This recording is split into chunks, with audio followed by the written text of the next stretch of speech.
India में ऐसी movies नहीं बनती। देखो, पहली बात तो ये कि अगर आप ये मूवी देखने के लिए जा रहे हो तो भैया बढ़िया से पॉपकॉर्न वॉपकॉर्न लेके जाना, मस्त लंबी पिक्चर है। और दूसरी बात, हमारे देश के कई सारे फेमिनिस्ट हैं जो कि रोना शुरू करने वाले हैं, और उन सब फेमिनिस्ट के लिए और उन सभी मूवीज के क्रिटिक्स के लिए जो बोलते हैं कि भैया मूवीज में वायलेंस नहीं दिखाया जाना चाहिए, उन सब के लिए कबीर सिंह सिर्फ और सिर्फ एक ट्रेलर था। एनिमल ने तो मतलब ऐसा है ना, मतलब क्या बोलो यार, ये लोग बैठ के किसी कोने में आपको रोते हुए मिलने वाले हैं, ये बोलते हुए कि ये तो मेल मैस्कुलिनिटी का बस एक भोंडा सा प्रदर्शन है और कुछ भी नहीं, महिलाओं को इसमें बहुत छोटा दिखाया गया है, उनकी कोई रिस्पेक्ट नहीं करता है और इसी से हमारे समाज में क्या संदेश जाएगा, ये सब चीजें बोलेंगे।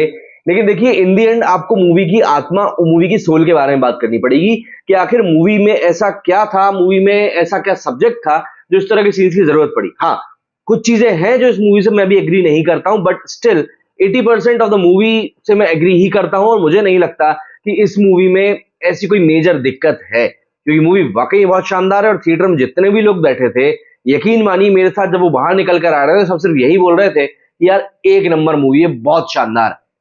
संदीप रेड्डी वांगा ने पूरा जस्टिस किया है इस मूवी के साथ में, जिसकी की मांग की जा रही थी कि भैया आपकी मूवी ऐसी होनी चाहिए, यकीन मानिए वैसी ही निकली। फर्स्ट हाफ को देखने के बाद ही आपको समझ में आ जाएगा कि हाँ, मूवी में दम तो है। क्यों? क्योंकि फर्स्ट हाफ करीब 1.25 घंटे का है। और देखिए, आज के रील्स वाले जमाने में जब हमको 15 सेकंड 30 सेकंड की रील देखने की आदत पड़ चुकी है, उस जमाने में यदि आप दर्शकों को 3.25 घंटे से भी ज्यादा के लिए बांध के रख पा रहे हो तो ये अपने आप में एक अचीवमेंट है।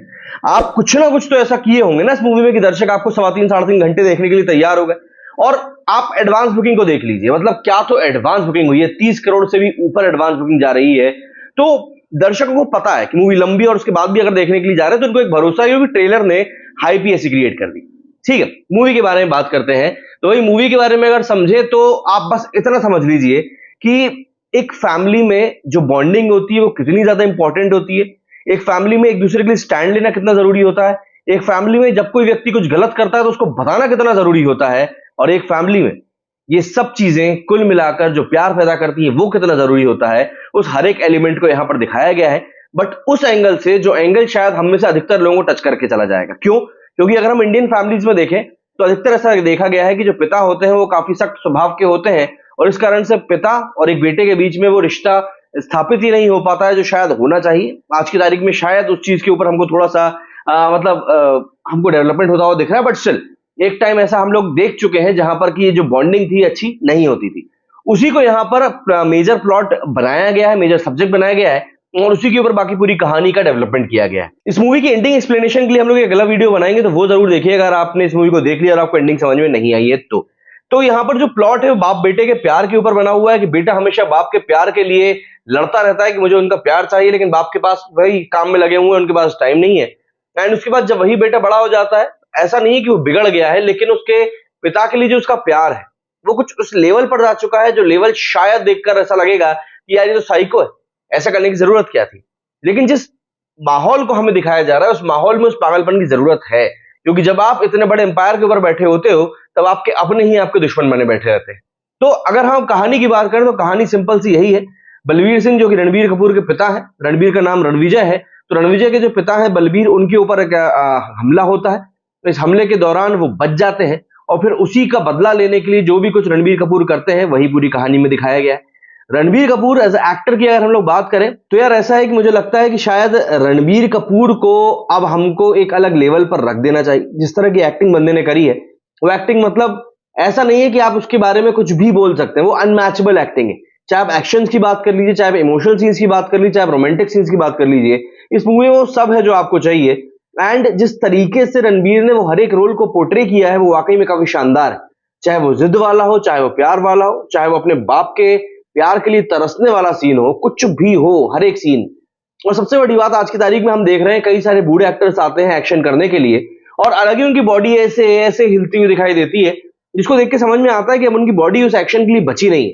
बट स्टिल वो लोग कहीं ना कहीं इस चीज को एग्री नहीं कर रहे हैं, और यहाँ पर रणबीर ने जो एक्शन दिखाया है वो एक्शन वाकई में काबिल तारीफ है। सिर्फ ऐसा नहीं है कि यहाँ पर सिर्फ बंदूकें ही बंदूकें चलिए, लेकिन बंदूकों के साथ में जो हाथ पैर की भी लड़ाई है वो भी काफी शानदार है, जिसको देखकर आपको वाकई में मजा आ जाएगा। यहाँ पर ऑल इन ऑल एक ऐसा पैकेज हमारे सामने रखा गया है जिसमें कि आपको सब चीजें मिलने वाली है। कहानी के आखिरी में जो ट्विस्ट आते हैं वो भी काफी शानदार है, और सबसे बड़ी बात, एंड क्रेडिट सीन जो है वो और भी ज्यादा दमदार है। उन सीन्स को देखकर आपको लिटरली लगेगा कि यार ये चल क्या रहा है। एक बात मैं जरूर आपको इसी वीडियो में बता देने वाला हूं कि भैया ये मूवी जो है ये कोई सिंगल मूवी नहीं थी, इसका भी सेकंड पार्ट आएगा। और क्यों ना है भैया, आजकल तो जमाना चल रहा है कि अगर फर्स्ट पार्ट चल जाता है तो सीक्वल तो आग लगा देता है, तो इसका भी सीक्वल आने वाला है। और उस सीक्वल के ही बारे में जो इन्फॉर्मेशन मेरे पास है वो मैं आपको अपने अगले वीडियो में दूंगा, जो कि स्पॉयलर्स वाला होगा। इस वीडियो में मैं आपको स्पॉयलर्स नहीं दे रहा हूं, तो ये बात समझिएगा। एक चीज जो मुझे थोड़ी सी गड़बड़ झाली लगी वो ये थी कि बॉबी देओल के नाम से इस मूवी को काफी मार्केट किया गया है। दरअसल ट्रेलर में बॉबी देओल का जो एक सीन था ऐसा वाला, वो काफी वायरल हुआ था। उसके बाद बॉबी देओल को इस मूवी के प्रमोशंस में काफी बढ़ चढ़कर प्रमोट करते हुए देखा भी गया, लेकिन मूवी में उनका रोल काफी कम है। काफी कम मतलब काफी ज्यादा कम है। हालांकि वो मेन विलन की तरह पोर्ट्रे जरूर किए गए हैं, लेकिन उनका रोल उतना ज्यादा बड़ा है नहीं। अच्छा, इस मूवी में उन्होंने एक ऐसे शख्स का किरदार निभाया है जो कि बोल नहीं सकता, तो उनका कोई डायलॉग भी नहीं है। ये एक बात जरूर है जो कि कई सारे जो फैंस हैं बॉबी देओल के, जो इस मूवी में उनको देखना चाह रहे थे, उनके लिए जरूर थोड़ी सी डिसहार्टनिंग हो सकती है, हार्ट ब्रेकिंग हो सकती है। बट स्टिल बॉबी देओल का रोल काफी इंटेंस था, काफी दमदार था, and the kind of attitude जो उनके रोल से दिखाया गया है वो काफी ज्यादा शानदार था। बात करें म्यूजिक की, तो म्यूजिक इस मूवी की जान कह सकते हैं। जिस जगह पर जैसे म्यूजिक की जरूरत थी वैसा म्यूजिक आया है, और ऐसा आया है जो कि आपके दिल को बिल्कुल टच करके जाएगा। आपको बिल्कुल फील होगा कि हाँ, ये मूवी मतलब है अच्छी यार, मतलब मजेदार है ये मूवी। क्योंकि म्यूजिक ही सोल होता है किसी भी चीज की, हम लोग जानते ही हैं, और यही सोल वाला काम इस मूवी के मतलब पूरे म्यूजिक ने भी किया है। अपार्ट फ्रॉम दैट, अगर हम डायरेक्शन की बात करें तो संदीप रेड्डी वांगा ने इस मूवी को डायरेक्ट किया है, और डायरेक्टर ने बिल्कुल दिल खोलकर इस मूवी में वॉयलेंस डाला है। कहीं से कहीं तक भी कोई कमी नहीं छोड़ी है। तो ये एक बात सर्टेन है कि आपको इस मूवी को देखकर कभी कभी ऐसा लगेगा कि बाप रे, ये चल क्या रहा है। तो डायरेक्टर को भी यहाँ पर फुल मार्क्स जाएंगे कि उन्होंने इस तरह की मूवी को हमारे सामने लाकर रखा है। इन दी एंड अगर हम बात करें उस एक पर्टिकुलर सिनेरियो की जो मुझको पसंद नहीं आया, अब ये थोड़ा सा स्पॉइलर हो सकता है या ना भी हो। दरअसल एक सीन है जहां पर, एक सीक्वेंस है, बल्कि सीन क्या है, एक सीक्वेंस है जहां पर कि रणबीर कपूर, जो कि अपनी पूरी मूवी में इमेज बना के रखा हुआ है कि वो एक फैमिली मैन है, वो बहुत ज्यादा फैमिली में इन्वॉल्व रहता है, वो सबका ट्रस्ट रख रहा है, किसी को धोखा नहीं देना चाहता, लेकिन वो जाता है एक दूसरी महिला के साथ में इन्वॉल्व हो जाता है। हालांकि वो भी एक बड़े सिनेरियो का बड़े प्लान का एक सिनेरियो ही रहता है, बट स्टिल ऐसा करना, दिल तोड़ना अपनी वाइफ का, अपने बच्चों का, वो थोड़ा सा ऐसा लगा कि वो मूवी के टोन से हटके जा रहा था। बट स्टिल अगर आप ओवरऑल कहानी को देखेंगे तो आपको लगेगा कि यार ये तो उसका हिस्सा ही है। बट वो ऐसी चीज है जिसको कि आप थोड़ा सा छोटा कर सकते थे, क्योंकि उस सीन को बहुत बड़ा किया गया है, बहुत बहुत बहुत बड़ा किया गया है। उस सीन को पहली बात आप छोटा कर सकते थे। प्लस संदीप रेड्डी वांगा की अब यहाँ पर आप तारीफ कर लें, बुराई कर दें, जिस इंटेंसिटी के साथ में उस सीन को शूट किया गया है ना, उस सीन को देखकर लग रहा था कि यार ये थोड़ा सा ना ज्यादा सा हो गया है। खैर, ऑल इन ऑल अगर हम बात करें तो मूवी वाकई में काफी शानदार है, देखने लायक मूवी है।